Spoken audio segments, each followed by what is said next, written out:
오늘은 우리가 느헤미야 29번째 시간으로 신앙의 모국어를 회복하라 라는 제목으로 같이 말씀을 나누도록 하겠습니다. 하나님께서 느헤미야의 마음에 하나님의 마음을 부으시고 그로 하여금 기도하며 예루살렘을 회복하고자 하는 마음을 가지고 예루살렘에 돌아와서 성벽을 재건하고 성전 제사를 회복하고 예루살렘 성 안에 사람들이 살게 하고 모든 것이 원래의 기능을 회복하게 했어요. 그리고 제사가 회복되고 이스라엘 백성들이 하나님의 백성답게 살도록 그들의 신앙을 개혁하는 일까지 계속해서 이 느헤미야가 해나가고 있습니다.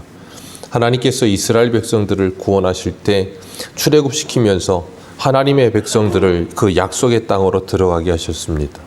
그들의 몸을 애굽에서 나오게 하시면서 애굽 사람들과 구별하셨고 애굽에서 나오는 것으로 끝내는 것이 아니라 그들로 하여금 하나님의 백성답게 살아가도록 레위기의 말씀을 통하여서 그들의 삶이 애굽과는 구별된 거룩한 하나님의 백성답게 살기를 원하셨어요.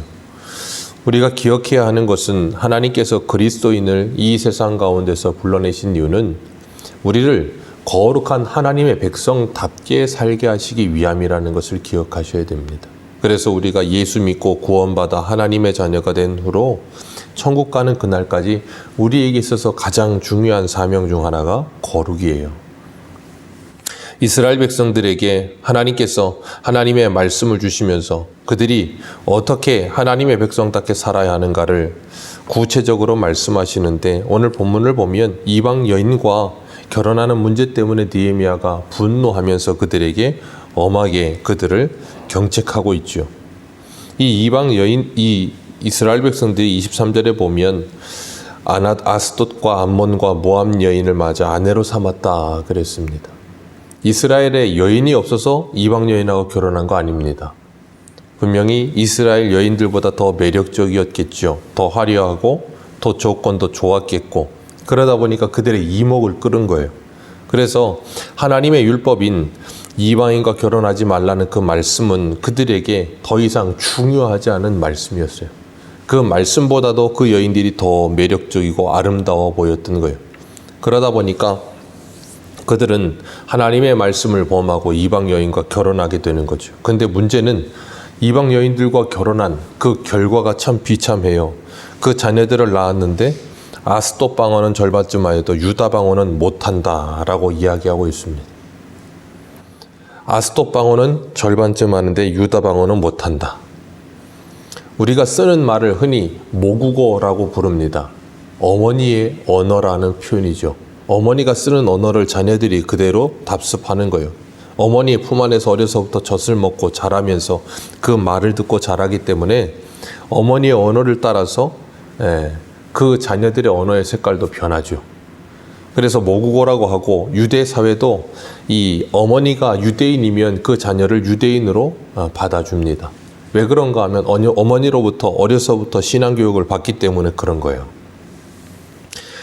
그건 오늘날의 자녀들도 마찬가지입니다. 부모의 영향을 받지만 그 부모의 영향 중에 가장 많은 영향을 받는 것이 어머니의 영향을 많이 받죠. 그러다 보니 자연스럽게 자녀들은 어머니로부터 모든 것들을 교육받고 훈련받고 그리고 전수받게 됩니다. 어린아이들의 뇌는 한 3, 4살 정도 되면 성인의 95%가 자란다 그러더라고요. 그러니까 그때 엄청난 양의 이 정보를 답습하는 거예요. 배우는 거예요.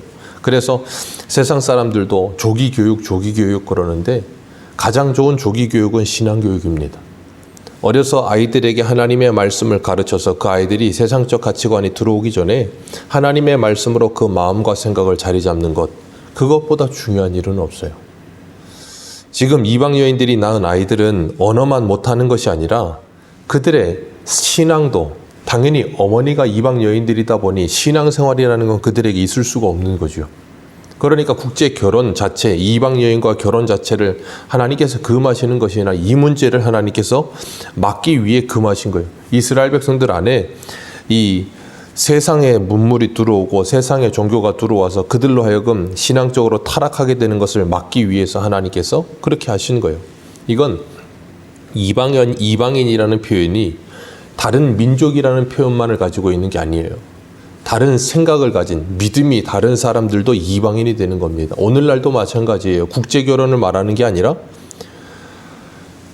신앙생활 자체를 하지 않는 사람들을 이방인이라고 볼 수 있는 거예요. 왜요? 똑같은 언어를 씁니다. 똑같은 한글을 씁니다. 그런데 서로 말을 하는데 대화가 통하지 않아요. 이유는 하나입니다. 생각이 다르기 때문이에요. 가치관이 다르고 바라보는 것이 다르기 때문에 아예 삶의 목적 자체가 달라지는 거예요. 그러다 보니까 둘이 아무리 이야기를 해도 통하지 않는 거예요. 그렇기 때문에 우리가 이 사람들이 말하는 어머니의 국어를 사용하는 이런 모습들뿐 아니라 신앙의 모국어를 우리들이 회복하는 일도 참 중요한 거예요. 우리 한 군데만 읽겠습니다. 신명기 6장 5절입니다. 신명기 6장 5절.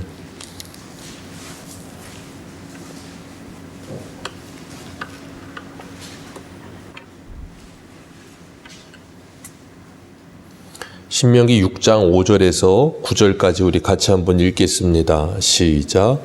너는 마음을 다하고 뜻을 다하고 힘을 다하여 내 하나님 여호와를 사랑하라. 오늘 내가 내게 명하는 이 말씀을 너는 마음에 새기고 내 자녀에게 부지런히 가르치며 집에 앉았을 때에든지 길에 갈 때에든지 누워 있을 때에든지 일어날 때에든지 이 말씀을 강론할 것이며 너는 또 그것을 내 손목에 매어 기호를 삼으며 내 미간에 붙여 표로 삼고 또 내 집 문설주와 바깥문에 기록할지니라. 아멘. 자녀 교육에 대해서 이야기하면서 이스라엘아 들어라 라고 말씀하시면서 그 부모 세대에게 제일 먼저 하시는 말씀이 뭐예요? 마음을 다하고 뜻을 다하고 힘을 다하여 내 하나님 여호와를 사랑해라. 부모 세대가 이렇게 하나님을 사랑하지 않으면 그 자녀 세대에게 그 사랑을 전수해 줄 수 없다는 거예요. 그 말씀을 전수해 줄 수 없다는 겁니다. 하나님께서 왜 이렇게 과하게 자녀 교육에 대해서 말씀하시는가? 그 아이의 인생이 달려있기 때문에 그런 거예요. 그 자녀들의 인생이 달렸고 부모들의 인생이 달려있기 때문에 그렇습니다. 그래서 우리가 정말 하나님의 말씀으로 우리 다음 세대들에게 그 말씀을 가르치며 그 자녀들이 세상적으로 성공하는 것이 아니라 하나님의 말씀으로 성공할 수 있도록 도와주는 일이 부모 세대에게 있어서 가장 중요해야 되는 거예요. 오늘날에도 부모 세대가 신앙을 가지고 있어도 다음 세대 아이들이 신앙을 갖지 않는 경우들이 너무 많습니다. 왜 그런가 하면 세상적인 성공만을 그 아이들에게 가르쳐 놓았기 때문에 신앙생활을 하는 것은 중요하지 않고 세상적인 공부나 세상적인 어떤 성공을 위해서 노력하는 것은 굉장히 중요한 것처럼 아이들에게 비중을 둬버렸어요. 그러다 보니까 뭐 공부하고 신앙을 비중을 두자면 뭐 9대1, 8대2 뭐 그 정도 되거나 아니면 거의 10대 0이 될 수도 있겠죠. 그러다 보니 이 아이들에게 신앙은 중요하지 않은 이 부분이 된 거예요. 공부만이 중요한 거예요. 공부만 잘하면 된다는 생각을 갖는 거예요. 그런 말도 안 되고 이상한 생각이 그 아이들의 머릿속에 자리 잡기 시작하면 그 아이들이 자라가면서 신앙의 모국어를 잃어버리는 거예요. 그렇기 때문에 우리가 우리의 이 신앙의 모국어는 지금 안전하고 건강한가 다시 한번 생각해 보아야 됩니다. 느헤미야는 이 이방 여인들과 결혼한 사람들을 책망하면서 무섭게 책망하죠. 25절 우리 같이 오늘 본문 25절 읽어봅니다. 시작. 내가 그들을 책망하고 저주하며 그들 중 몇 사람을 때리고 그들의 머리털을 뽑고 이르되 너희는 너희 딸들을 그들의 아들들에게 주지 말고 너희 아들들이나 너희를 위하여 그들의 딸을 데려오지 아니하겠다고 하나님을 가리켜 맹세하라 하고. 느헤미야 굉장히 다혈질이에요. 때리고 머리털을 뽑습니다. 에스라는 느헤미야와는 좀 정반대의 성품이지요. 그러다 보니까 얼굴이 뜨뜻하도록 하나님 앞에 얼굴을 들지 못하고 자기 옷을 찢고 하나님께 회개하는데 느헤미야는 그냥 사람 때리고 머리털을 뽑습니다. 그러면서 느헤미야가 엄청나게 책망하면서 26절에 이스라엘 왕이었던 솔로몬을 비유로 듭니다. 솔로몬이 이방 여인들하고 이 정약 결혼을 맺어서 아내를 1000명이나 낳죠. 솔로몬이 굉장히 지혜가 뛰어났던 사람입니다. 하나님께 일천번제를 드리고 하나님께서 그에게 지혜를 주셨고 그 지혜를 가지고 정말 솔로몬 전이나 후에 전무후무하게 지혜를 가지고 살았던 사람이었는데 그 지혜가 오히려 독이 됐어요. 신앙으로 사용하지 못하고 정략적으로 모든 걸 사용하다 보니까. 그래서 열왕기상 11장 4절을 보면 이렇게 말씀해요. 솔로몬의 나이가 많을 때에 그의 여인들이 그의 마음을 돌려 다른 신들을 따르게 하였으므로 왕의 마음이 그의 아버지 다윗의 마음과 같지 아니하여 그의 하나님 여호와 앞에서 온전하지 못하였으니. 여기 나오는 거 솔로몬의 나이가 많을 때에 우리가 나이가 들어가다 보면 육체적으로도 쇠약해지고 이 면역력이 약해집니다. 그러다 보면 외부적인 것들을 막아낼 힘이 약해지거든요. 그건 육체적인 면역력만 약해지는 게 아니라 영적인 면역력도 약해집니다. 그러다 보니까 외부적으로 들어오는 것들에 대한 분별력이 약해져요. 그래서 우리는 나이가 들어갈수록 전문가들이 의사들이 그런 말을 많이 해요. 근육 운동을 많이 해야 된다고. 근육이 있어야 몸을 지탱하고 건강해진다는 거예요. 그런 것처럼 영적으로도 우리가 말씀과 기도로 무장되어 경건의 훈련을 하지 않으면 우리가 시간이 지나가면 지나갈수록 우리의 영적인 건강이 무너져 내려요. 그래서 우리는 더 많이 성경 보고 더 많이 기도해야 되는 겁니다. 솔로몬이 나이 많을 때에 그 여인들이 그의 마음을 돌려서 신앙적으로 무너지게 만들었다는 거예요. 열왕기상 11장 9절을 보면 이렇게 표현했어요. 솔로몬이 마음을 돌려 이스라엘의 하나님 여호와를 떠나므로 여호와께서 그에게 진노하시니라. 여호와께서 일찍이 2번이나 그에게 나타나시고 그 일에 대하여 명령하사 다른 신을 따르지 말라 하셨으나 그가 여호와의 명령을 지키지 아니하였으므로. 하나님께서 솔로몬에게 2번이나 나타나셔서 말씀하셨다는 거예요. 하나님께서 그에게 직접 말씀하셨는데도 떠나요.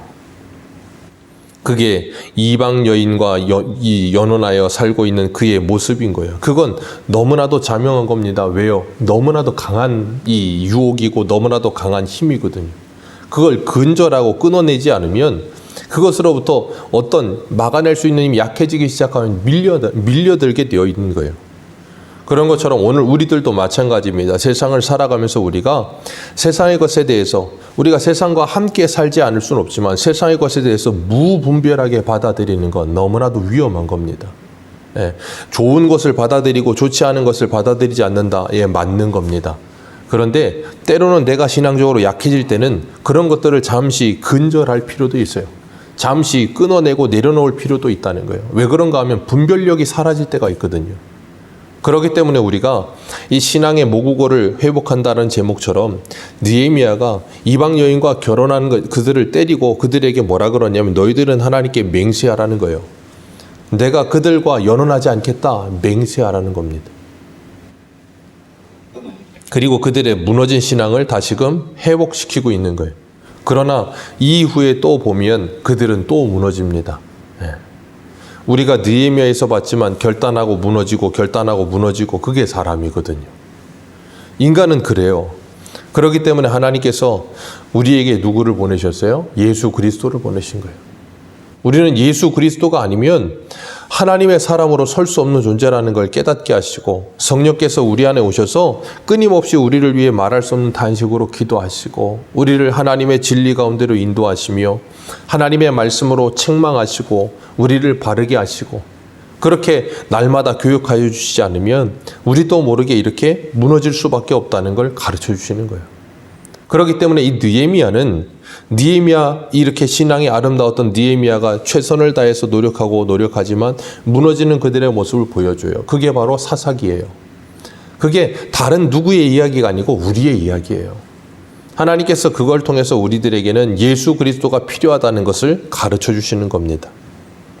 그렇기 때문에 우리가 오늘도 예수 그리스도 안에서 이 세상을 살아가면서 우리가 세상적으로 잘못되어진 것들 그러나 우리가 그것들을 받아들이고 있던 것들 이스라엘 백성들이 그것을 우리가 절규하겠다고 결단했던 것처럼 다시 한번 또 결단해야 되는 거예요. 예배의 자리에 나올 때마다 우리의 신앙이 하나님의 말씀을 통해 갱신되어져 가야 되는 거예요. 날마다 개혁되어져야 되는 거예요. 내가 끊어내지 못했던 것들 끊어내기도 하고 내가 하나님의 말씀으로 무장되지 못했던 부분들 무장해가며 정말 우리의 신앙의 모국어를 회복하고 우리를 통하여 우리 주변에 내 가족들, 내 이웃들, 우리 교회의 사람들 그들도 우리를 통해 에베소서의 말씀처럼 은혜를 끼치는 말, 덕을 세우는 말을 하라. 이 자녀들이 아스도 방언은 해도 유다 방언은 하지 못하는 사람이 된 것처럼 우리가 세상 말은 할 줄 알아도 하늘의 말, 하나님의 자녀다운 말은 하지 못하고 살고 있는 우리의 언어 생활이 변하고 우리의 신앙 생활이 변하고 우리의 사회 생활이 변화되어 가며 우리를 통해 하나님께 영광 돌려드리는 하나님의 자녀다운 모습이 회복되기를 주님의 이름으로 축복합니다. 기도하겠습니다.